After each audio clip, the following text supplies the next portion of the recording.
नमस्कार दोस्तों, कैसे हो आप लोग? अच्छे हो? चलिए, आज एक नया सेशन फिर से लेके आए हैं। परसेंटेज का पार्ट 3 है ये।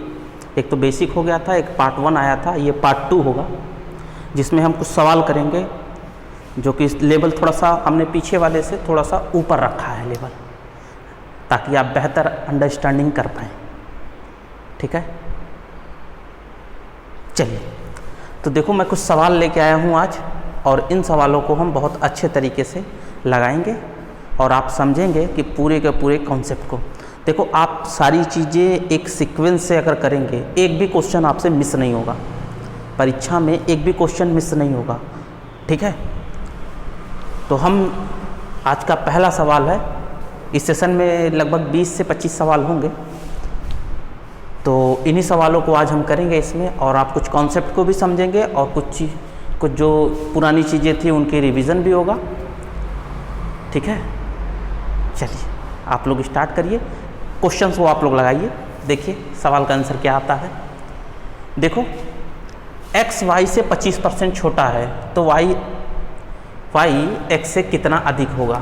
देखो, अगर मैं कहता हूँ ये रहा होगा x और ये रहा होगा y, मैंने कहा ये रहा होगा x और ये रहा होगा y, क्या कहा है? x y से 25% क्या है? छोटा है। 25% की फ्रैक्शन वैल्यू 1/4, यानी कि अगर y 4 रहा होगा तो x कितना रहा होगा? 3 रहा होगा। अच्छा, फिर क्या पूछ रहा है? y x से कितना अधिक है? तो x से न, x से बेस क्या है आपका? बेस आपका है 3। हमने उस दिन बेस की बात की थी, उम्मीद है आप इस बेस की बातों को समझ चुके होंगे। अगर नहीं समझ में आया है तो आप पहली वीडियो हमारी देखिए, उसमें हमने बेस के बारे में पूरी तरीके से डिस्कस किया हुआ है। चलिए, अगर बेस 3 है, कितना बढ़ गया है? 1 बढ़ा है। 1 बढ़ा है और बेस है 3, और परसेंटेज आप मत निकालिएगा। 1/3 आपको क्या दिखता है? 33 1/3%। ठीक है, 1/3 का फ्रैक्शन होता है, उसका परसेंटेज में वैल्यू क्या होती है? 33 1/3%।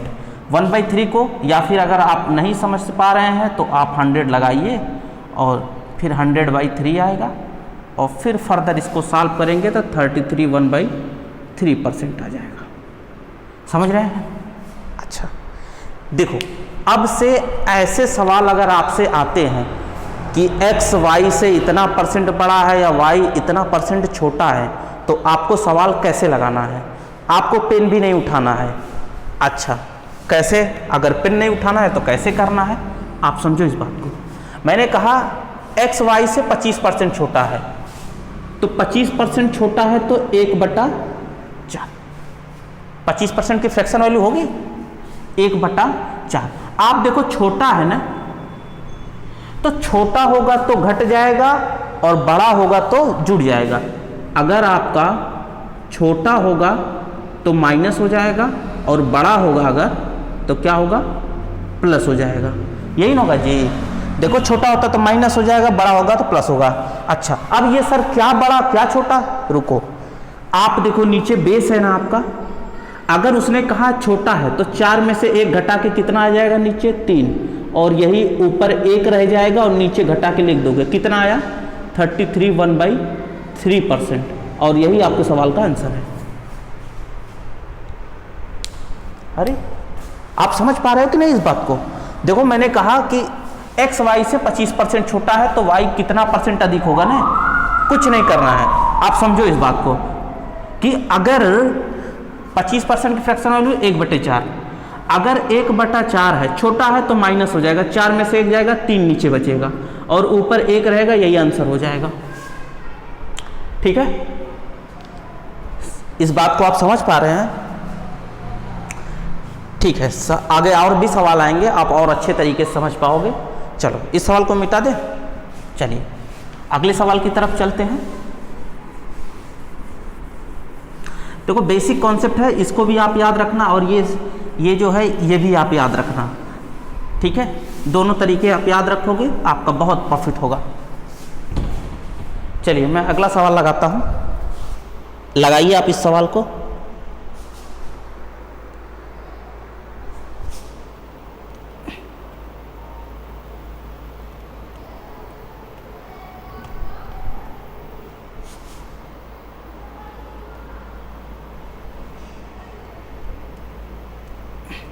चलिए इस सवाल को आप लगाइए।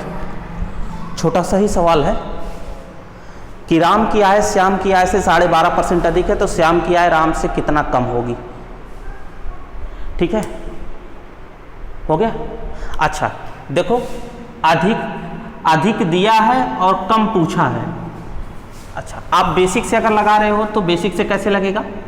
आप देखो, ये राम होगा और ये होगा श्याम। राम की आय यानी राम की जो इनकम होगी वो श्याम से 12.5% अधिक है। 12.5% की फ्रैक्शन वैल्यू क्या होती है, 1/8। यानी कि अगर श्याम अगर 8 रुपये कमाता है तो श्याम से 1 रुपये ज़्यादा 9 रुपये कमाएगा राम। सही है। अच्छा, तो फिर क्या पूछा है, श्याम की आय राम की आय से, यानी कि बेस क्या है आपका राम। अच्छा, कितना परसेंट कम है, तो कितना कम है, 1 कम है। बेस क्या है 9। कितना, 1/9 की फ्रैक्शन वैल्यू मैंने बताई है 11 सही 1/9%। कहाँ आ गया, ऑप्शन ए। ठीक है, कुछ नहीं करना था। राम की आय श्याम की आय से अधिक है 12.5%, तो 12.5% की फ्रैक्शन वैल्यू 1/8। अगर ये 8 होगा तो ये 9 हो जाएगा। अच्छा, बेस क्या है आपका, ये राम है, तो बेस आपका राम हो गया, कितना कम है, 1 कम है, तो इतना परसेंट कम है।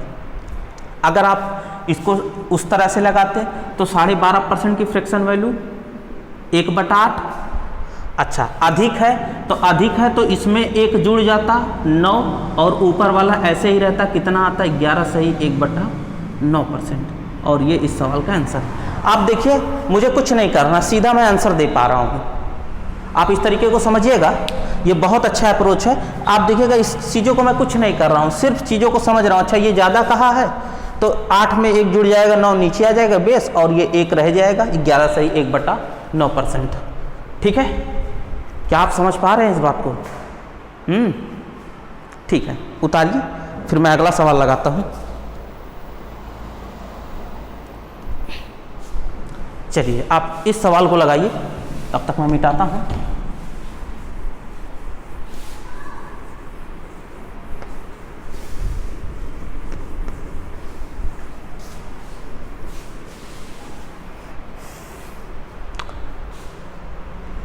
P Q से 6 गुना बड़ा है तो Q P से कितना परसेंट छोटा होगा। अच्छा देखो, ये होगा P और ये होगा Q।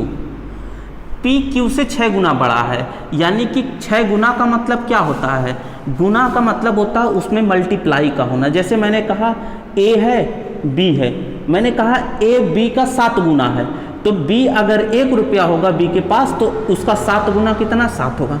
मैंने कहा अगर इसके पास इसका 4 गुना है, तो अगर ये B 2 होगा तो इसका 4 गुना कितना, 4 में 2 का गुना कराओगे 8। आप समझ पा रहे हैं इस बात को। गुना का मतलब क्या होता है कि इसमें मल्टीप्लाई कर दिया जाता है। जैसे कहा मैंने 7 गुना, तो 1 में 7 का गुना करके 2 का 4 गुना, तो 2 में 4 का गुना करके 8, इस तरीके से आएगा। अच्छा, P Q से 6 गुना बड़ा है, तो Q अगर 1 होगा तो इसका 6 गुना मतलब 6 का मल्टीप्लाई करोगे तो 6 हो जाएगा। ये समझ रहे हो इस बात को, आप समझ पा रहे हैं ना इस बात को। अच्छा, फिर क्या पूछा है, Q P से, P से कहा है ना, इसका मतलब बेस आपका P है। Q P से कितना परसेंट छोटा है। अच्छा ये बताइए, Q कितना छोटा है, 5 छोटा है, किससे, बेस क्या है 6 से। अच्छा 6/5 आया, अब इसको 100 लगा के मत निकालना, 100 निकालने की कोई ज़रूरत नहीं है। क्यों, क्योंकि आपको पता है ये कुछ नहीं है, ये 5 गुणा 1/6 है। क्यों, यही तो है। और 1/6 की फ्रैक्शन वैल्यू कितनी होती है, 16 सही 2/3% होती है। अरे हाँ, याद है ना फ्रैक्शन, 1/6 की फ्रैक्शन वैल्यू कितनी होती है, 16 2/3%। अच्छा 5 का मल्टीप्लाई करोगे तो पहले 16 में मल्टीप्लाई होगा, तो 16 × 80। अच्छा फिर 5 का मल्टीप्लाई इसमें होता है, 5 दूनी 10 और 10/3। अच्छा, हमने आपको पहली बेसिक वाली जो कॉन्सेप्ट वाली वीडियो थी उसमें बताया था कि कभी भी न्यूमरेटर डिनोमिनेटर से बड़ा नहीं हो सकता, तो आपको इसको भाग देना पड़ेगा। तो आप देखोगे 10/3 को क्या लिख सकते हो, 3 दूनी 6,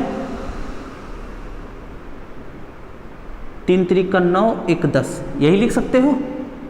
अच्छा, तो आप क्या हो गया, ये 83 1/3%, 83 1/3%, ऑप्शन ए ठीक है। आप देखना 5/3 ये मैंने आपको निकाल के दिखाया तो इतना प्रोसेस करना पड़ा, अन्यथा अगर आप देखते 1/6 है, 1/6 का मतलब 16 सही 2/3, तो 16 × 80, यानी सवाल का उत्तर 80 से बड़ा आएगा। ना तो ये ऑप्शन हो सकता है, ना तो ये हो सकता है, ना तो ये हो सकता है, एक ही ऑप्शन है जो 80 से बड़ा है, और यही इस सवाल का उत्तर हो जाता। ठीक है, आप देखिए कुछ नहीं करना है, P Q से 6 गुना बड़ा है, तो Q P से कितना % छोटा होगा। ठीक है, तो आप इस तरह से लगा सकते हैं इस सवाल को। ठीक है, नोट करिए इसे।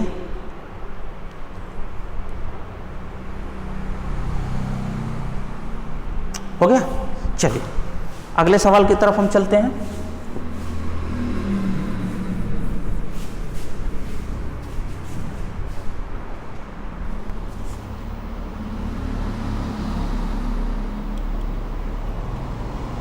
चलिए इस सवाल को लगाइए आप।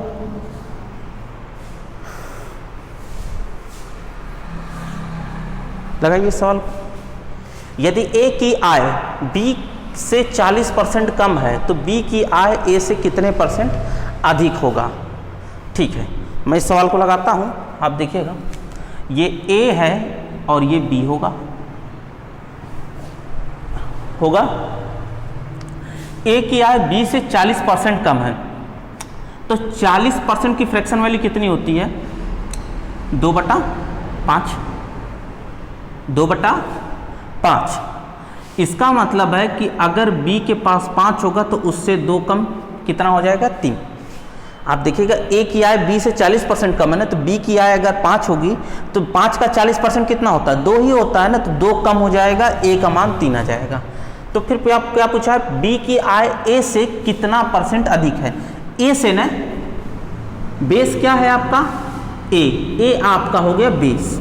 अच्छा, कितना अधिक है, तो कितना अधिक है, 2 अधिक है, बेस क्या है आपका 3। अच्छा, अब आप इसको लगना मत निकाल लें कि 100 लगा के फिर काट पीट के निकाले, नहीं, आपको पता है ये 2/3 क्या है। हमने आपको फ्रैक्शन परसेंटेज से फ्रैक्शन में कन्वर्ट करते समय बताया था कि 66 2/3% कितना होता है, 2/3 का ही फ्रैक्शन मान होता है।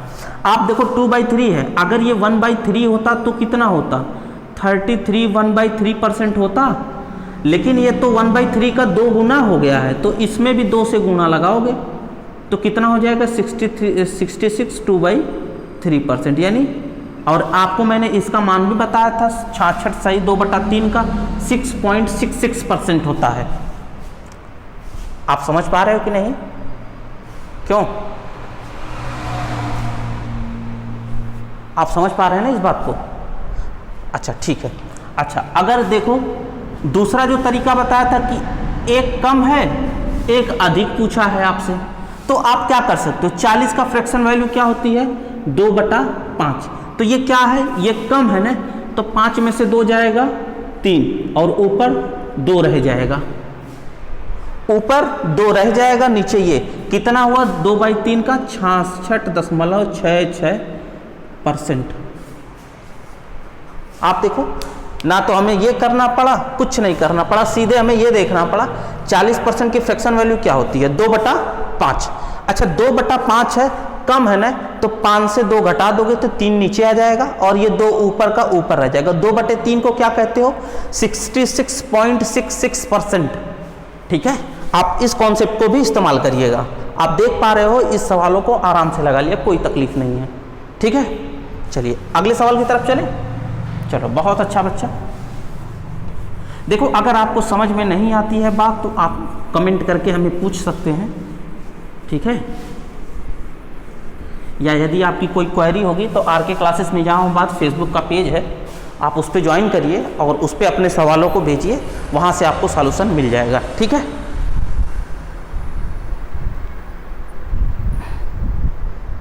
चलिए अगला सवाल लगाइए।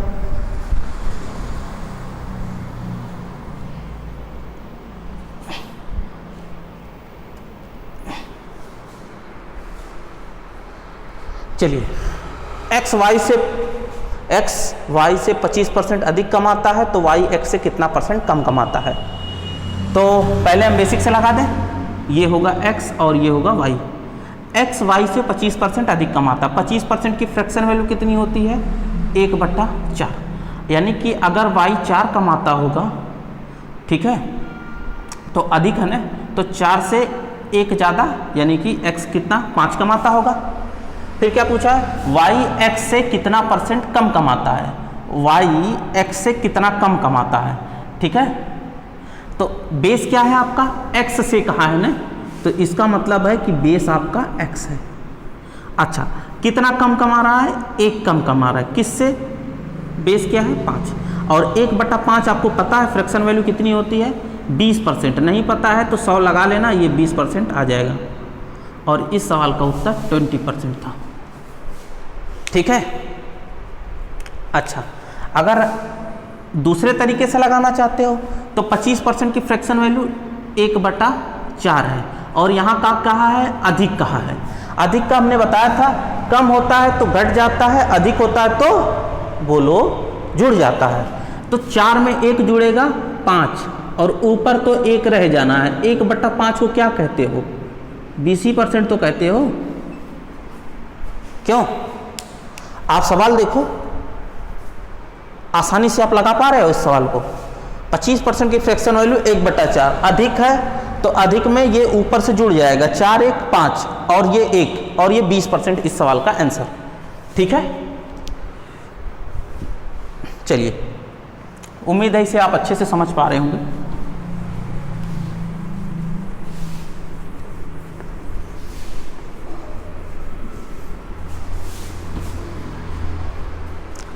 समझ में आ रहा है ना। चलिए अगला सवाल लगाइए आप। देखिए अगला सवाल क्या है, संख्या को x% बढ़ा दिया जाता है, आरंभिक संख्या प्राप्त करने के लिए इसे कितने % घटा देना होगा। ठीक है, ये सीधा सीधा फार्मूला है, 1-2 बार परीक्षा में पूछा है तो इसलिए मैं करा दे रहा हूँ इस सवाल को।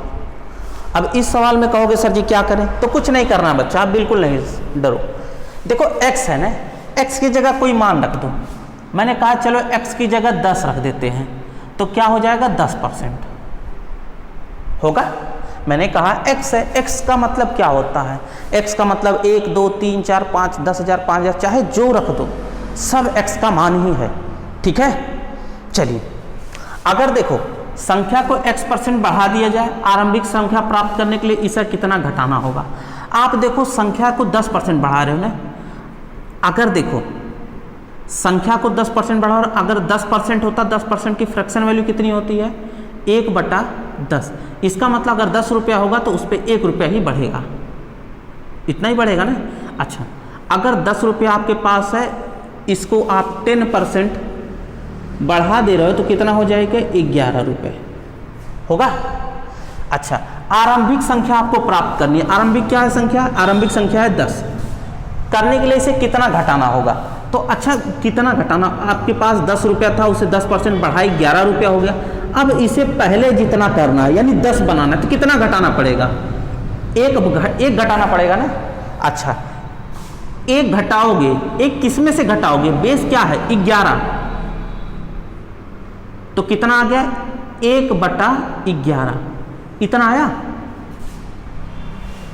अब आपको ये चेक करना है कि अगर x की जगह हम 10 रख दें, अगर हम x की जगह 10 रख दें तो कौन सा ऐसा मान है जो 1/11 देगा हमें। अगर हम x की जगह 10 रख दें तो कौन सा मान हमें 11 देगा। आप अगर यहाँ 10 रखोगे तो ऊपर तो बनेगा 100 और नीचे बनेगा 110, कितना बना 10/11 बन गया। ये आंसर हो सकता है, बिल्कुल नहीं हो सकता। दूसरे में देखो, अगर यहाँ 10 रखते हो तो ऊपर बनेगा 1000 और नीचे बनेगा 110, क्या कभी बनेगा, नहीं बन सकता। इसका क्या है, ये तो खाली 10% है, ये भी नहीं होगा।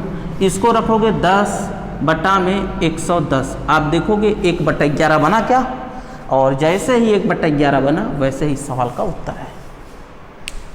देखो इस सवाल में कुछ था नहीं, सिर्फ ये पूछा था कि संख्या को अगर x% बढ़ा दिया जाए तो आरंभिक संख्या प्राप्त करने के लिए इसे कितना % घटाना होगा। अच्छा, आप देखो कि आरंभिक संख्या थी मान लो 10%, 10 था, अगर 1/10 फ्रैक्शन वैल्यू होती है तो 10 से 11 हो जाएगा 10% बढ़ाने पे, तो फिर आपको घटाना भी तो पड़ेगा। कितना घटाना पड़ेगा, 1, किससे, 11 से, 1/11 के। अब यहाँ पर आपको वैल्यू चाहिए, तो चूंकि x का मान आपको पता नहीं है, इसीलिए x का मान जो आपने माना है 10, इसी को पुट करिए ऑप्शन में, जो ऑप्शन ये बन जाएगा वही सवाल का आंसर होगा। ठीक है, चलिए इस सवाल को आप उम्मीद है समझ पाए होंगे। ठीक है, सवाल कोई कठिन नहीं है, बहुत ही आसान सा साधारण सा सवाल है ये, आपसे आराम से लग जाएगा। ठीक है, चलिए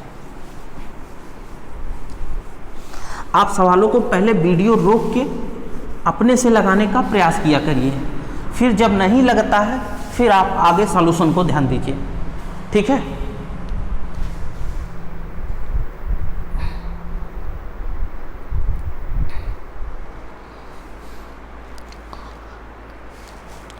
लगाइए इस सवाल को।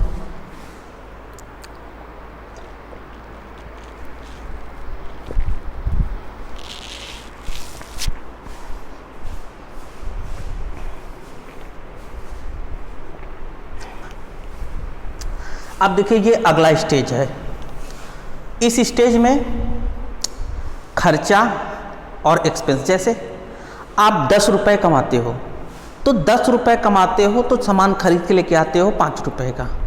अगर ऐसा हो कि आपका जो सामान जो खरीद के लेके आते हो 5 रुपये में, तो कल को वो बढ़ जाए, उसका दाम कुछ बढ़ जाए, तो क्या करोगे, आप चाहते हो, आज भी चाहते हो कि हम 5 ही रुपये खर्च करें, जबकि चीज़ें अब उससे महंगी हो गई हैं। तो करना ये होगा, आपको अपनी जो खपत करते हो, जो आप कंजप्शन करते हो, उसमें कमी लेके आनी पड़ेगी।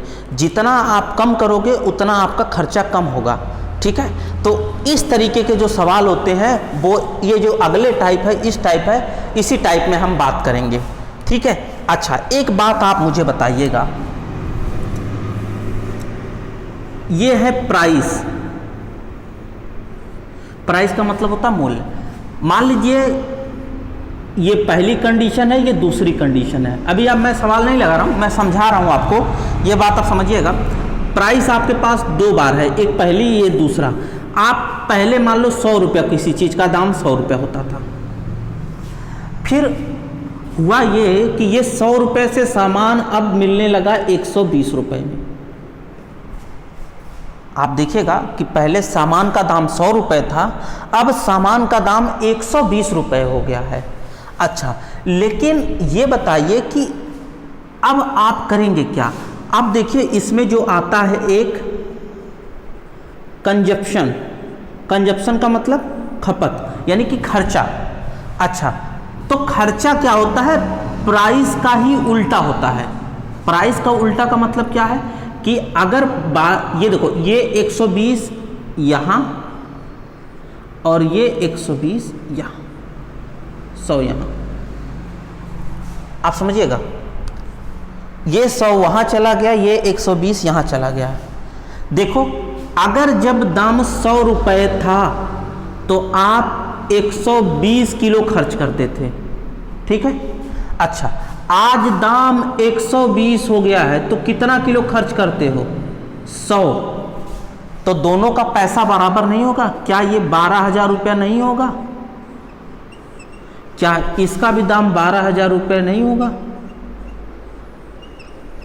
तो आप देखो कि पहले जितना खर्चा करते थे आज भी उतना खर्चा करते हो, लेकिन जो दाम 100 रुपये था 120 रुपये हुआ, तो आपने अपनी जो खपत थी वो 120 से गिरा के 100 कर दी। आप समझ पा रहे हो ना।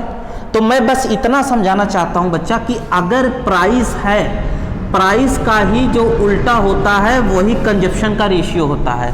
मैंने कहा कि बताओ 100 रुपये था 120 हो गया, अब बताओ आदमी को क्या करना चाहिए। तो भाई पहले अगर 120 खाता रहा होगा तो आज 10 खाएगा, 100 खाएगा, तो अपनी खपत में कमी करेगा। यानी कि अगर मूल्य बढ़ रहा है तो उसके कंजप्शन में कमी हो जाएगी। अच्छा, प्राइस और कंजप्शन का जो रेशियो होता है वो एक दूसरे के विपरीत होता है। यानी कि अगर ये पहली कंडीशन में 100 रुपये कमा रहा था तो दूसरी कंडीशन में खर्चा जो 100 रुपये करेगा।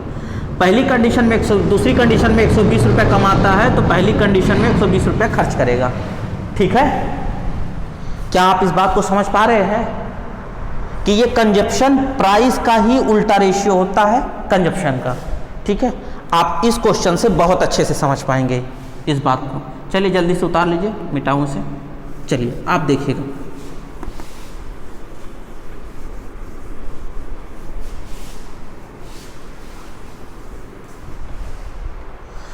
देखिए चीनी के मूल्य में 20% की वृद्धि हो जाती है तो 20% का फ्रैक्शन वैल्यू कितना होता है? 1/5।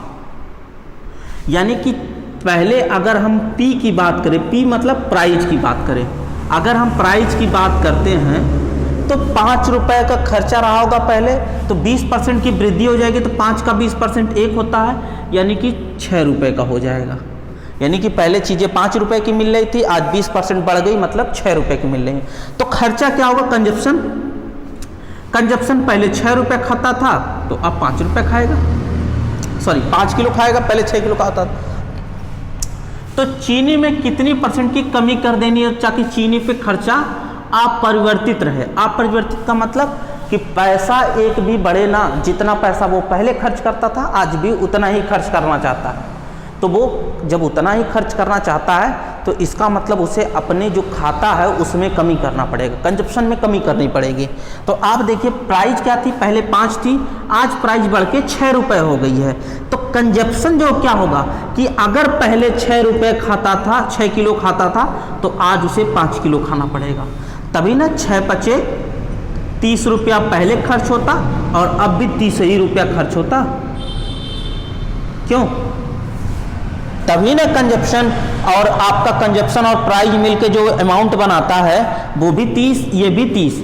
इसका मतलब कितना कमी कर दिया? यानी कि कमी कर दिया है, कितना कमी किया है उसने खपत में? पहले 6 खाता था, आज कितना खाता है? 5 खाता है। कमी कितने की किया है? 1 की कमी किया है। बेस क्या है? 6। 1/6 को क्या कहते हो? 16 सही 2/3%।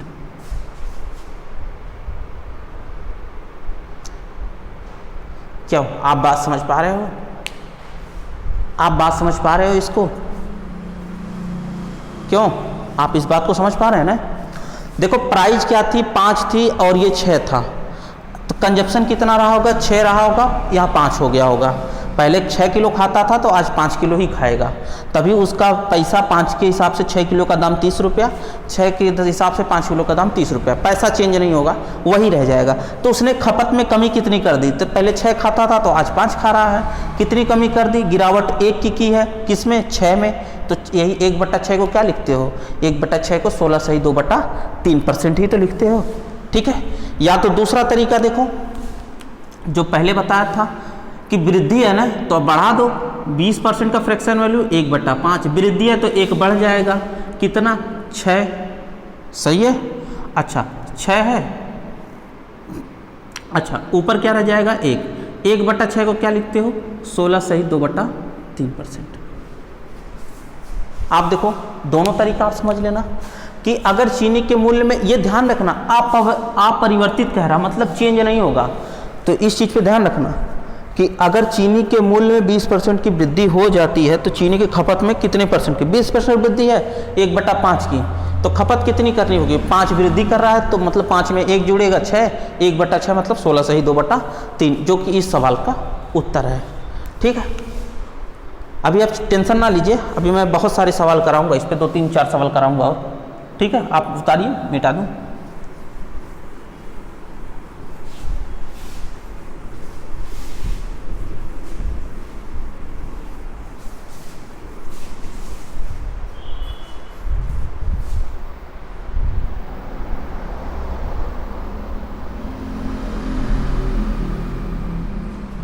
देखो किसी वस्तु के मूल्य में 10% कमी आ जाती है तो पहले क्रय मूल्य को बनाए रखने के लिए, पहले के मूल्य को बनाए रखने के लिए नए मूल्य में कितने % की वृद्धि करनी चाहिए। देखो पहले बेसिक से इसको देख लो। किसी वस्तु के मूल्य में 10% की कमी कर दी जाए, यानी कि 10% की फ्रैक्शन वैल्यू 1/10। अगर चीज़ें 10 रुपये की होंगी तो 10% की कमी का मतलब कि 1 रुपया कम हो जाएगा, मतलब 9 रुपया। यानी अगर सामान 10 रुपये का था तो अब 9 रुपये का हो गया। तो पहले का मूल्य बनाए रखने के लिए नए मूल्य में कितने % की वृद्धि करनी चाहिए। नया मूल्य क्या है, नया मूल्य ये 9 रुपये है, पहले का मूल्य क्या है 10 रुपये। अगर उसे 10 रुपये ही बनाए रखने हैं तो उसे कितना बढ़ाना पड़ेगा, तो कितना बढ़ाना पड़ेगा, 1 बढ़ाना पड़ेगा। किस पे, 9 पे। 1/9 को क्या कहते हो, 11 सही 1/9%। देखो सवाल में कुछ नहीं था, किसी वस्तु के मूल्य में 10% की कमी आ जाती है। 10% का मतलब कोई सामान 10 का था तो फ्रैक्शन वैल्यू 1/10 होती है, यानी 1 कम हो जाएगा 9 हो जाएगा। पहले के मूल्य बनाए रखने के लिए नए मूल्य में कितने % की वृद्धि करनी पड़ेगी, तो वृद्धि करनी पड़ेगी तो 9 रुपया है नया मूल्य, इसको 10 बनाए रखने के लिए क्या करना पड़ेगा, 1 बढ़ाना पड़ेगा। किस पे, 9 पे ही। 1/9 को क्या कहते हो, 11 सही 1/9%। ठीक है। अच्छा दूसरे तरीके से आप इसको समझो, 10% की फ्रैक्शन वैल्यू क्या होती है, 1/10। कमी आ रही है ना, तो 1 कम हो जाएगा, कितना, 1/9। 1/9 को क्या कहते हो, 11 सही 1/9%। ठीक है। देखो एक कमी हो रही है तो एक वृद्धि करवाने की बात कर रहा है, इस बात का ध्यान रखिएगा। ठीक है, आप समझ पा रहे हैं इस बात को, ठीक है ना। चलिए आगे चलते हैं।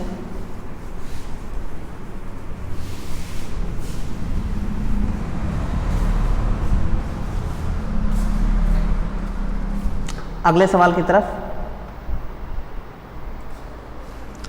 चलिए, इस सवाल को लगाइए।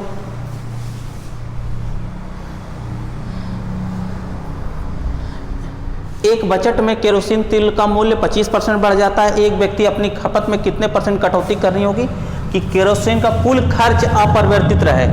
इसका मतलब है कि कोई तेल वाला कुछ चक्कर है और उसमें क्या है 25% का इंक्रीज हो जाता है, बढ़ जाता है, तो चाहता ये है कि वो अपनी खपत में कमी कर दे।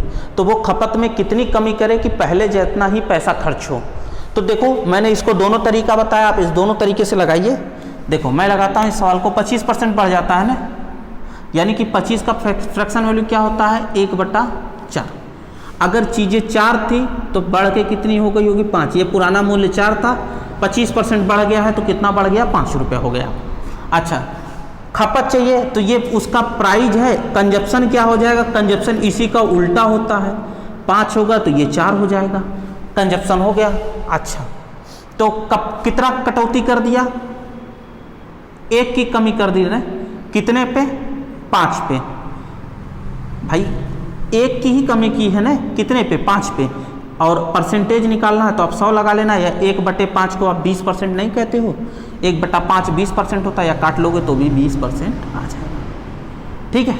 दूसरे तरीके से देखो 25% बढ़ जाता है ना, इसका मतलब फ्रैक्शन वैल्यू 1/4 बढ़ जाता है ना, तो ये तो 1 तो रहेगा ही रहेगा, बढ़ेगा तो इसमें जुड़ जाता है, तो 5, 1/5 को क्या कहते हो, 20%। और ये सवाल का उत्तर था। ठीक है, आप दोनों तरीका आपके पास है, चाहे जो चाहे वह लगा सकते हो आप। ठीक है, आप इस बात को समझ लीजिए आराम से कि 25% को बढ़ता है तो 1/4 फ्रैक्शन हुआ, बढ़ रहा है तो मैंने बताया था बढ़ने पे जोड़ते हैं और घटने पे घटाते हैं, कमी पे। तो देखो 1 तो ऊपर रहेगा ही रहेगा, बढ़ रहा है तो 4 में 1 जोड़ोगे 5, 1/5 को क्या कहते हो, 20%। इस सवाल का आंसर देखो, ये सवाल 2-2 सेकंड 3-3 सेकंड का सवाल है। जैसे ही आया आप देखो बढ़ रहा है, आगे पूछा कटौती अपरिवर्तित रहे तो 1/4 होगा, तो बढ़ रहा है तो 1/5 20% सवाल का उत्तर, ज़्यादा से ज़्यादा 4 सेकंड 5 सेकंड बस। ठीक है, चलिए इस सवाल को आप लगाइए।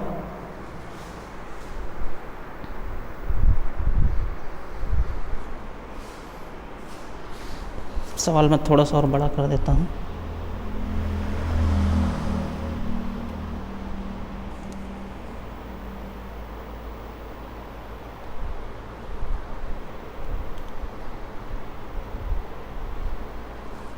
चलो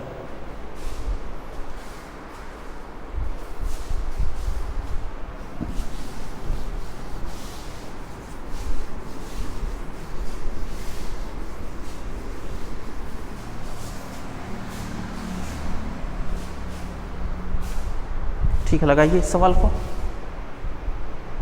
कुछ कुछ कट जा रहा है, ठीक है, देखिए थोड़ा समय और छोटा, देखिए अब ठीक है, बहुत ज़्यादा छोटा हो गया ना, ठीक है, थोड़ा सा मैनेज कर लीजिए इसको, मैं थोड़ा सा बड़ा ही कर देता हूँ। देखो क्या है, मैं पढ़ देता हूँ। यहाँ लिखा है ये चीनी के दामों में 20% की वृद्धि हो जाती है यदि चीनी पर खर्चा पूर्ववत रखना। पूर्ववत का मतलब है पहले जितना, इसका मतलब है अपरिवर्तित रखना है तो कटौती के बाद खपत में कमी तथा आरंभिक खपत का अनुपात ज्ञात कीजिए।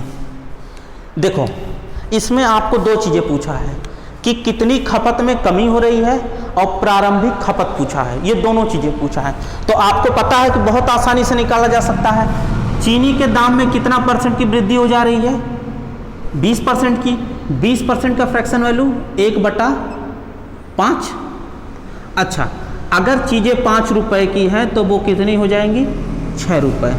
ये क्या है? P फॉर प्राइस है। अच्छा, खपत को क्या कहते हैं? C, consumption. अच्छा, कंजप्शन को कहते हैं C, तो आप देखिए कंजप्शन क्या हो जाएगा। पहले अगर 6 खाता रहा होगा तो आज 5 खाएगा। क्यों? पहले अगर 6 खाता रहा होगा तो आज 5 खाएगा। तो आपसे क्या पूछा है? तो कटौती के बाद खपत में कमी और आरंभिक खपत। तो आरंभिक खपत कितनी है? आरंभिक का मतलब होता है शुरू में। तो शुरू में खा रहा था 6, आज 5 खा रहा है।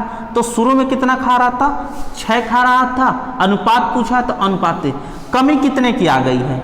कमी 6 से 5 हो गया है। कितने की कमी आई है? 1 की। तो 1 की कमी आ गई है और ये पहले का 6, 1/6 इस सवाल का उत्तर था। देखो सवाल में कुछ था नहीं। चीनी के दामों में 20% की वृद्धि हो जाती है तो 20% की फ्रैक्शन वैल्यू 1/5। तो चीनी पर जो खर्चा होगा वो पहले जितना रखना चाहता है, तो पहले जितना रखना चाहता है तो पहले अगर खर्चा 6 था तो आज उसे 5 करना पड़ेगा, तभी ना 30 रुपए बराबर रह जाएगा। अच्छा, पहले कितना खाता था? 6, तो आरंभिक खपत कितनी थी? 6। खपत के बाद कमी कितनी आई है? तो कमी कितनी आ गई है? 6 से 5 हो गया, 1 की कमी आई है, 1/6 इस सवाल का आंसर था। ठीक है, आप इसे नोट कर लिए। सवाल में कुछ नहीं है, बहुत आसान सा सरल सा सवाल है, आप आराम से लगा सकते हैं।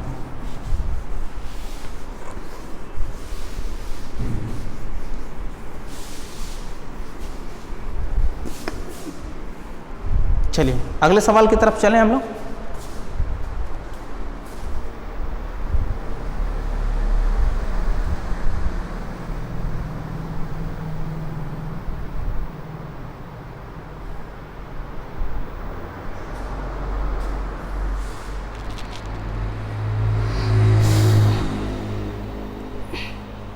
चलो देखो, चीनी की कीमत में 20% की कमी हो जाती है तो एक व्यक्ति 36 रुपये में 500 ग्राम की चीनी अधिक खरीद सकता है। तो प्रति ग्राम चीनी की आरंभिक कीमत क्या थी? देखो ये सवाल है, उसी टाइप का सवाल है, बस इसमें आप उसमें देखो ये पूछता है कि कितना % इंक्रीज हो गया, कितना % डिक्रीज हो गया, यानी कितना % घटा और कितना % बढ़ा। लेकिन इसमें क्या है, आपका आरंभिक मूल्य पूछ लिया है। तो मैं इसके दोनों बताऊंगा आपको, आरंभिक मूल्य कैसे निकालोगे और आप वर्तमान मूल्य, ये दोनों को दोनों कैसे निकालोगे। अच्छा देखो, अगर हम प्राइस की बात करें, देखना ध्यान से, 20% है ना, 20% की फ्रैक्शन वैल्यू 1/5। इसका मतलब है कि अगर दाम आज 5 रुपया है तो उसमें कम हुआ है ना, तो 5 रुपये में से 1 रुपया कम हो जाएगा। अब दाम कितना हो जाएगा? अच्छा ये देखो, पहले था, पहले का दाम 5 रुपया और ये वर्तमान का दाम है, और ये वर्तमान का दाम है। अच्छा, तो प्राइस ये है, तो कंजप्शन क्या हो जाएगा? तो कंजप्शन उल्टा होता है, यानी कि पहले 4 किलो खाता रहा होगा तो आज बढ़ा के 5 किलो कर लेगा। भाई पैसा कम हो गया तो अपना बढ़ा लेगा। ठीक है, तो ऐसा करने से क्या होता है, एक व्यक्ति अब 36 रुपये में 500 ग्राम अधिक चीनी खरीदता है। तो देखो पहले 4 खरीदता था, अब 5 खरीदने लगा। कितना अधिक खरीद लिया? एक ना, यही एक का दाम कितना है? 500 ग्राम नहीं है क्या? यही एक, देखो ज़्यादा, कितना ज़्यादा खरीदा, अधिक खरीद रहा है ना, कितना अधिक खरीदा? 4 से 5 ही तो खरीदा, कितना खरीदा अधिक? एक ही तो 500 ग्राम के बराबर होगा। आपसे पूछा है, इसका मतलब जब एक 500 ग्राम के है, इसका मतलब 4 कितना होगा भाई? एक 500 ग्राम के है तो 2 1 किलो के, 4 2 किलो के, इसका मतलब पहले 2 किलो खपत करता था। अच्छा, आज कितना करता है? आज करता है 2.5 किलो। भाई 5 में 25 का करोगे तो कितना आ जाएगा? 2.5 किलो। तो देखो यहाँ से पहले का मूल्य क्या था? 5, ठीक है, 20% घट गया है तो कितना हो गया? 4। इसका मतलब है कि कंजप्शन जो होगा, पहले 4 था तो अब बढ़ा के 5 कर लिया होगा। तो कितना बढ़ गया? 1 बढ़ गया। आपके हिसाब से तो 1 बढ़ा, लेकिन क्वेश्चन के हिसाब से 500 ग्राम बढ़ा है, तो 1 बराबर होगा 500 ग्राम के, तो 4 बराबर होगा 2 किलो के, 5 बराबर होगा 2.5 किलो के। ठीक है, तो क्या पूछा है? तो प्रति किलो चीनी की आरंभिक कीमत, आपसे आरंभिक पूछा। आरंभिक का मतलब पहले वाला। अच्छा, पहले 36 रुपए में, पहले कितना था? 36 रुपए में कितना खरीदता था? 2 किलो। तो कितना रुपए किलो था? 18 रुपया। ये दाम हो गया 18 रुपये। आप देखो पहले 2 किलो खरीदता था ना 36 रुपए में, 36 रुपया था तो 36 रुपए में कितना? 2 किलो खरीदता था ना, तो 36 को 2 से भाग करोगे 18 रुपये। लेकिन अगर ये पूछता वर्तमान की कीमत बताओ, तो वर्तमान में 36 रुपए में कितना खरीद रहा है? 2.5 किलो खरीद रहा है, तो 2.5 करते और ये ऊपर दशमलव हटाते तो ऊपर 0 लग जाता। ठीक है, 5 25 और ये करते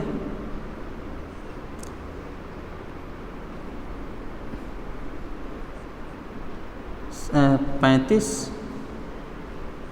72/5 और फिर फर्दर काट देते तो कितना हो जाता?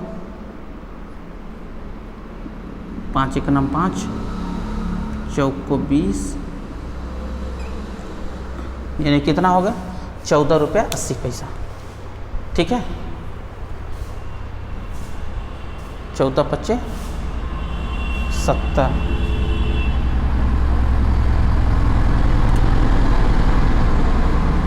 ठीक है, 14 रुपये 40 पैसा होता। आप देखो जो पहले का मूल्य 18 रुपये, जो वर्तमान मूल्य आया इतना। आप देखो इस सवाल को ध्यान से देख लेना कि पैसा जो आपका ये प्राइस था 5 से 4 हो गया कम होके, तो कंजप्शन क्या होगा? 4 से 5 हो जाएगा, उल्टा। अच्छा, इसका अंतर कितना है? 1 का। यही एक 500 अधिक खरीद रहा है तो कितना? 500 ग्राम के बराबर होगा, तो ये कितना होगा? 1 बराबर 500 के, तो 4 बराबर, तो 4 से कितना? 2 किलो हो जाएगा, और ये 5 बराबर 2.5 किलो हो जाएगा।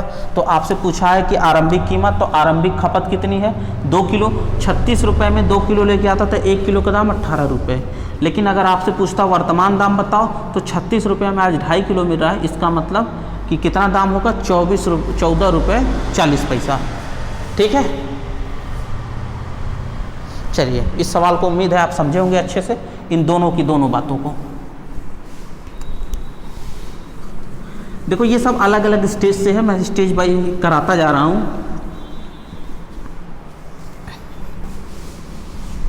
हालांकि इस परसेंटेज में और प्रॉफिट एंड लॉस में बहुत ज़्यादा डिफरेंस नहीं है, बहुत माइनर सा डिफरेंस है, वो भी इसी में कॉन्सेप्ट क्लियर हो जाएगा आपको। देखो गेहूं के मूल्य में 20% कमी के कारण भुनेश 320 रुपये में 5 किलो गेहूं अधिक खरीद सकता है, तो गेहूं की आरंभिक कीमत बताइए।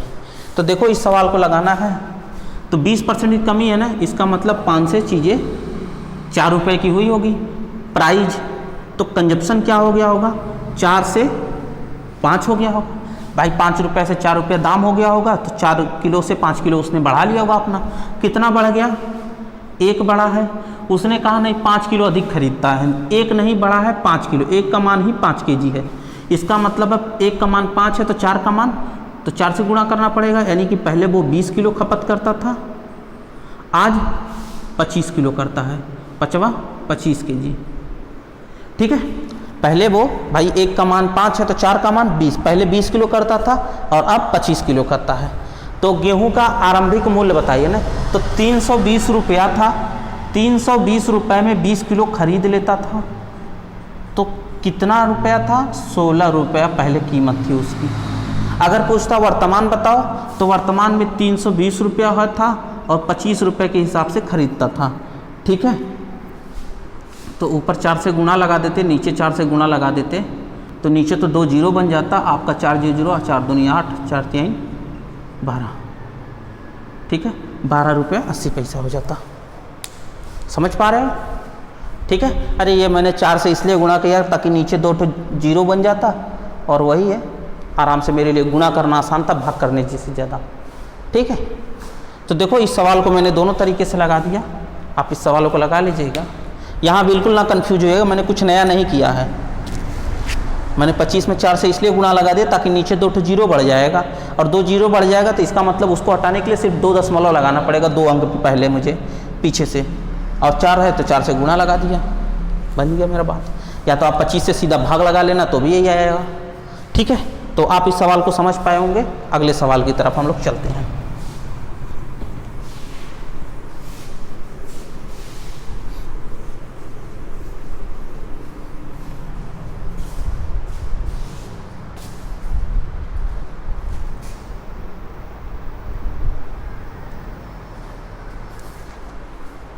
देखो, सेब की कीमत में 10% की कमी होने के कारण 54 रुपये में 10 सेब अधिक खरीद सकता है, तो कमी के बाद प्रति दर्जन सेब की कीमत ज्ञात कीजिए। ठीक है, देखो सवाल देखो, कुछ नहीं है। आप देखो 10% की कमी हो जाती है ना, यानी कि चीज़ें 10% की फ्रैक्शन वैल्यू 1/10। अगर प्राइस आपकी 10 रुपये रही होगी तो कम होकर कितनी हो गई होगी? 9। तो कंजप्शन क्या हुआ होगा? पहले अगर 9 खाता था तो आज 10 खाएगा, होगा?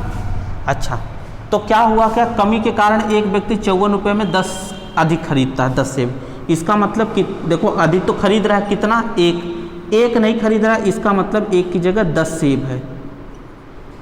ठीक है, एक का मान 10 सेब है तो 9 का मान 90 सेब होगा। क्यों? 10 का मान 100 सेब होगा। अच्छा, इसका मतलब पहले वो 90 सेब खाता था, अब 100 सेब खाने लगा है, दाम कम हुआ है सेब का। अच्छा, तो क्या कह रहा है? तो कमी के बाद प्रति दर्जन सेब की कीमत बताइए। कमी के बाद यानी कि ये, अच्छा आप देखो 54 रुपया में 100 सेब खरीदता है, तो प्रति दर्जन चाहिए ना। आप देखो 100 सेब जो है खरीदता है कितने में? 54 रुपये में। तो एक सेब कितने का खरीदेगा?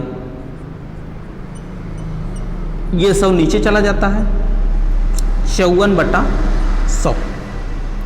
तो आपसे पूछा है दर्जन, पूछा है ना, दर्जन में कितने सेब होते हैं? 12। तो 12 सेब की कीमत क्या होगी? 54 गुणे 12/100। ठीक है, आप देखो 12 चौक 48, 4 12 25 60 4 64, और ये नीचे 2 जीरो है तो 2 पे दशमलव लग जाएगा, 6 रुपया 48 पैसा, जो कि इस सवाल का उत्तर ए था। आप देखो सवाल में कुछ नहीं था कि सेब की कीमत में 10% की कमी हो जाती है, तो कीमत में 10 रुपये कमी यानी 10% था, 10% का 1/10 होता है, तो 10 था तो ये 9 हो गया। अच्छा, तो कंजप्शन क्या हुआ होगा? पहले 9 खाता रहा होगा तो उसने अब कंजप्शन बढ़ा दिया यानी 10 कर दिया। अच्छा, तो 10 कर दिया तो 1 बढ़ गया, लेकिन 1 नहीं, उसके हिसाब से 10 अधिक हो गया है। तो 1 का मान 10 है तो 10 का मान 100, 9 का मान 10 का गुणा होगा 90, यानी पहले 90 सेब खाता था, अब 100 सेब खाता है। तो पूछा कमी के बाद, कमी के बाद यानी कि कमी के बाद कौन सा? कमी यही है ना, कमी के बाद कितना? 100 सेब खा रहा है। तो 100 सेब खा रहा है तो देखो 54 रुपये में ना, तो 54 रुपये में 100 सेब खरीदता है, तो 100 सेब का दाम 54 रुपये, एक सेब का दाम 54/100 रुपये, तो 12 सेब का दाम चाहिए तो 54 गुणे 12/100 यानी कि 6.48 रुपये इस सवाल का उत्तर आता। ठीक है, क्या आप इस बात को समझ पा रहे हैं? चलिए, उम्मीद है इस बात को आप बहुत आराम से समझे होंगे।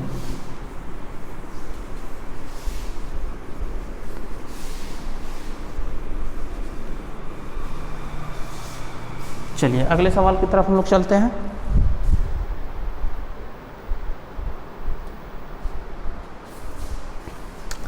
देखो, लगाइए इस सवाल को।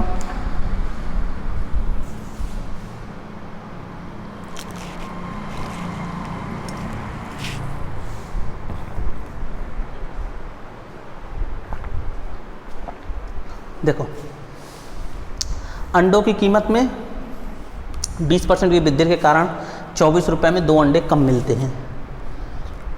तो प्रति दर्जन अंडे का वर्तमान मूल्य बताइए।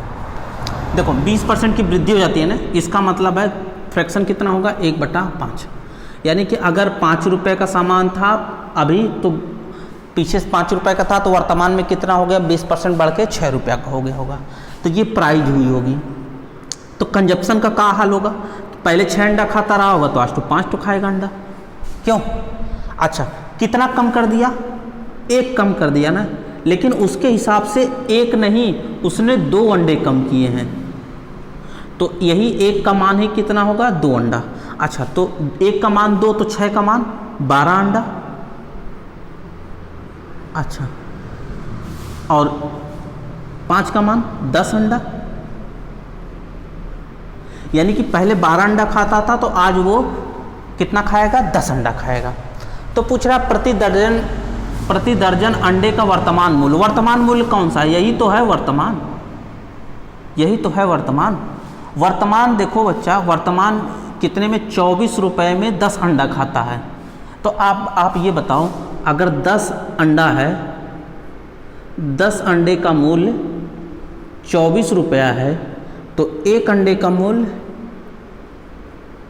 1 अंडा कितना होगा 10 नीचे चला जाता है तो 24/10, तो 12 अंडा का दाम चाहिए आपको, तो 12 अंडा का दाम कितना हो जाएगा 24 × 12/10, तो कितना हो जाएगा 12 चौको 48, 12 दूनी 24, 24 4 28, और ये नीचे 1 था तो 1 पे 10 मतलब लग जाएगा 28 रुपया 80 पैसा, 28 रुपया 80 पैसा।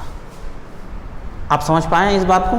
देखो सवाल बहुत साधारण सा ही है, वृद्धि हो जा रही है, तो 5 था तो वर्तमान में उसका मूल्य 6 रुपया होगा, तो कंजप्शन क्या होगा, अगर 6 था तो घट के 5 कर दिया होगा।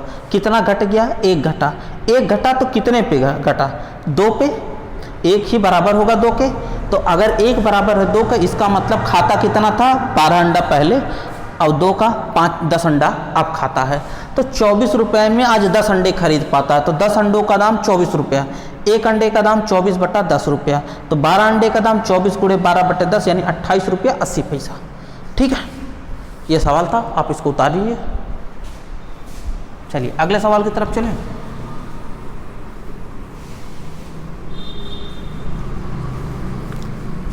देखो ये पूरा बेस है, इसको पूरा एकदम बढ़िया से तैयार कर लोगे तो ये इस टाइप के सवाल कोई ऐसी परीक्षा नहीं होती कि नहीं पूछा जाता, लगभग सारी परीक्षाओं में ये सवाल आते हैं। चलो एक सवाल अगला लगाओ। किसी कंपनी में मजदूरों की संख्या 25% बढ़ा दी जाए तो प्रति व्यक्ति मजदूरी 25% कम कर दिया, परिणाम स्वरूप X% की गिरावट आ जाती है कुल मजदूरी में। ठीक है, कुल मजदूरी में। चलो देखो कोई कंपनी हुई होगी तो उसने क्या किया है, मजदूरों की संख्या 25% बढ़ा दी है, तो 25% का मतलब होता है फ्रैक्शन कितना होता है 1/4। अगर हम कहते हैं कि जो मजदूर होंगे उनकी संख्या बढ़ा दी है, यानी कि मजदूर अगर पहले 4 मजदूर रहे होंगे तो अब उनकी संख्या बढ़ा के कर दी होगी 5। 25% तभी ना बढ़ेगा जी, 4 का 25% कितना होता है 1, तो 4 का 25% 1 बढ़ जाएगा 5, यानी कि अगर मजदूर की संख्या पहले 4 रही होगी तो आज मजदूर की संख्या हो गई होगी 5। अच्छा, तथा प्रति व्यक्ति मजदूरी 25% कम कर दिया है। 25% कम करने का मतलब अगर जितना पैसा पहले देता था एक मजदूर को, आज उसकी मजदूरी में 25% की गिरावट कर दिया है। तो जो मजदूर था और ये जो मजदूरी है, अगर मजदूरी 25% की कमी का मतलब 25 का मतलब 1/4। अगर मजदूरी पहले अगर 4 रुपये देता था तो आज मजदूरी 4 रुपये से 1 रुपया कम कर देगा, यानी कि कितना 3 रुपये देगा। अच्छा, तो ऐसा करने से तो क्या कहला है कि कुल X% की गिरावट आ जाती है, कुल मजदूरी में गिरावट आ जाती है। अच्छा ठीक है, अगर 4 मजदूर पहले थे, एक मजदूर को 4 रुपया मजदूरी देता था तो कितना रुपया खर्च करता था 16 रुपये। लेकिन अब क्या हुआ है कि मजदूर हो गए 5 और एक मजदूर को देता है 3 रुपये, तो कुल कितनी मजदूरी गिरेगी 15। क्या गिरावट नहीं आई है? बिल्कुल आई है। कितने की गिरावट आई? एक की गिरावट आई है कितने पे? 16 पे।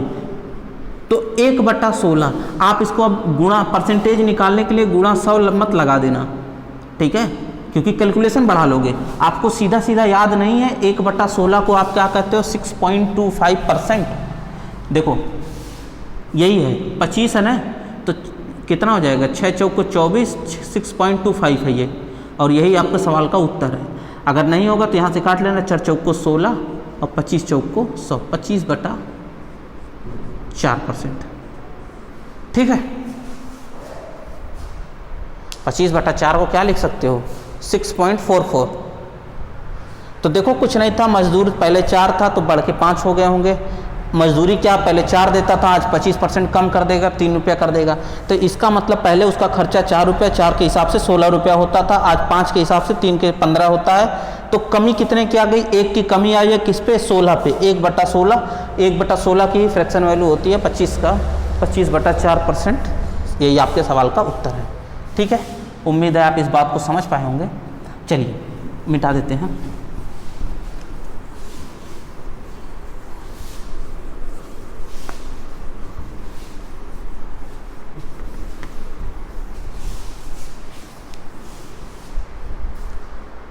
चलिए अगले सवाल की तरफ हम लोग चलते हैं।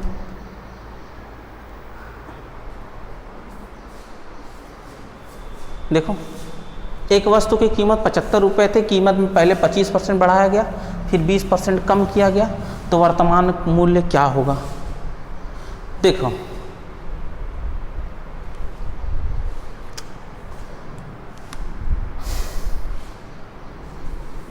देखो इस बात को समझो, इसको कहते हैं एक बार बढ़ाना एक बार घटाना। जैसे मैंने कहा कोई चीज़ आपके पास 100 रुपया है, 100 रुपये पे आपने 10% बढ़ा दिया, तो कितना आ गया? तो 100 का 10% कितना आता है? 10 रुपया। तो कितना हो गया? 110 रुपया। फिर मैंने कहा फिर 10% आपने घटा दिया, तो 110 का 10% कितना आएगा? 110 गुणे 10/100 लिख के आप करना, आप ये देखोगे 11 रुपये आएगा। तो इसमें से घटा दोगे तो 99 रुपये आएगा। ठीक है, देखो मैंने एक प्रोसीजर किया, मैंने कहा आपके पास 100 रुपये होंगे, आप पहली बार 10% उसको बढ़ा दो, तो 100 रुपये का 10% होता है 10 रुपये, जैसे ही आप बढ़ाओगे 110 रुपया हो जाएगा। फिर मैंने कहा कि 110 है, उस पर 10% घटा दो, तो आप जैसे ही 10% घटाने जाओगे तो आप देखोगे 110 का 10% कितना हो जाएगा? 11 रुपये। आप 11 रुपये घटाओगे तो देखोगे 99 रुपये आ जाएगा। अच्छा, मैंने कहा पूछा कि बताओ ओवरऑल कितना कम हो गया, तो आप कहोगे ना कि 100 रुपया था, 2 बार ये प्रक्रिया करने पे वो 99 पहुँच गया। इसका मतलब कितनी कमी आ गई? 1 की कमी आ गई है। किस पे? 100 पे, और गुणे 100। इसका मतलब है कि 1% आपका क्या हो गया? घाटा हो गया। समझ रहे हो? एक तो तरीका आप इसको इस तरह से निकाल लो। दूसरा तरीका देखो आता है x + y + xy/100। ये एक नॉर्मल सा तरीका है, फार्मूला है, रट लेते हैं कुछ लोग। इसमें क्या है, आपको रख देना होता है कि एक बार 20% का, एक बार 10% हमने बढ़ाया, फिर एक बार 10% घटाया। x का मान 10, y का मान भी 10, लेकिन माइनस साइन के साथ। तो 10% बढ़ाया, 10% घटाया, फिर प्लस माइनस का गुणा करोगे, माइनस 10 गुणे 10/100। आप देखोगे 10 10 10 10। आप देखोगे इधर कुछ नहीं, इधर 1 आ गया, ये 10 से 10 कट जाएगा। क्या आ गया? -1% का क्या आ गया? क्या आ गया? लॉस, घाटा। तो देखो एक ये भी तरीका है, यहाँ से भी 1% निकल के आया, यहाँ से भी 1% निकल के आया। अच्छा, तीसरा और सबसे अच्छा तरीका कि आप बताओ 20% बढ़ाया गया ना, तो 20% बढ़ाने का मतलब क्या होगा कि फ्रैक्शन वैल्यू कितनी होगी? 1/5। इसका मतलब अगर 5 रुपये का सामान रहा होगा तो ये 20% बढ़ा होगा, 6 हुआ होगा। क्यों? 6 हुआ होगा। अच्छा, फिर 20% कम हुआ है, तो 20% कम का मतलब है कि अगर 5 रहा होगा तो कितना हुआ होगा? 20% कम। 4, क्यों, यही होगा ना, ठीक है। अच्छा, अब इनका आप कर दो गुणा, 5 25 और 6 चौक को 24। इसका मतलब क्या है कि इसका मतलब ये है कि अगर आपके पास 25 रुपया है तो ऐसा करने से अगली बार आपके पास 24 रुपया हो जाएगा।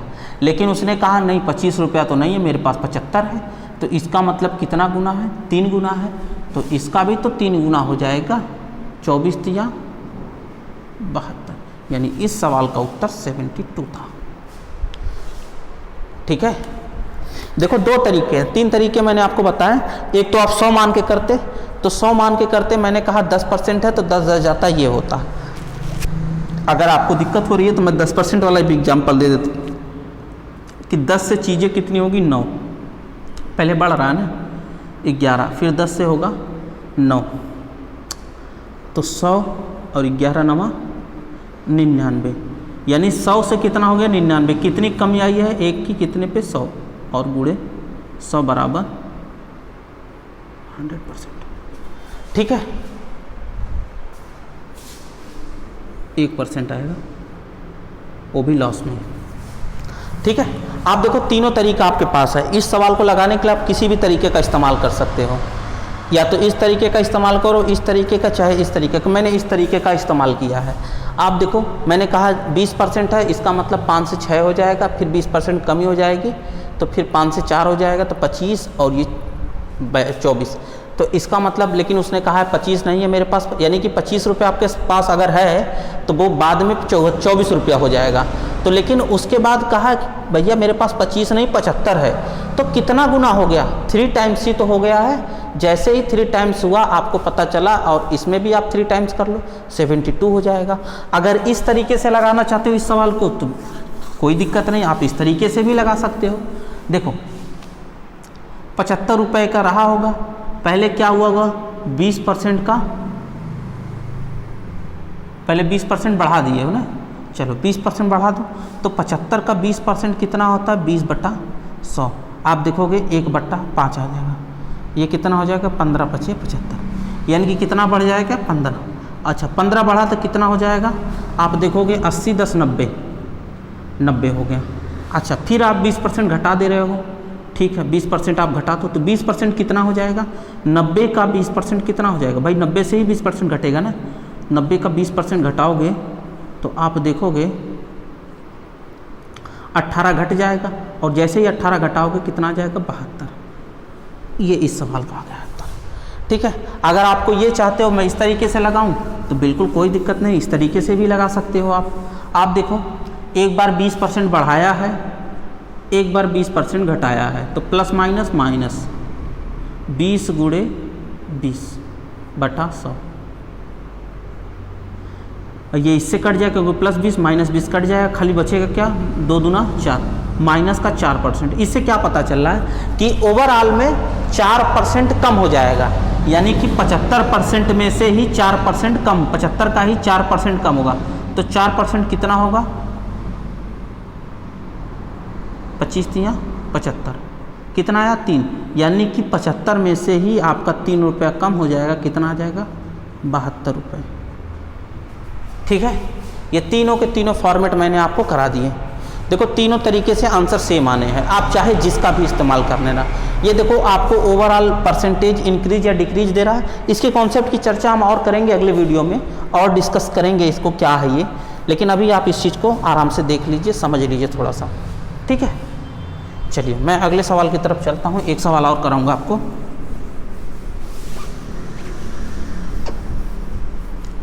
और इसके बाद वाली वीडियो में बहुत अच्छे अच्छे सवाल आएंगे।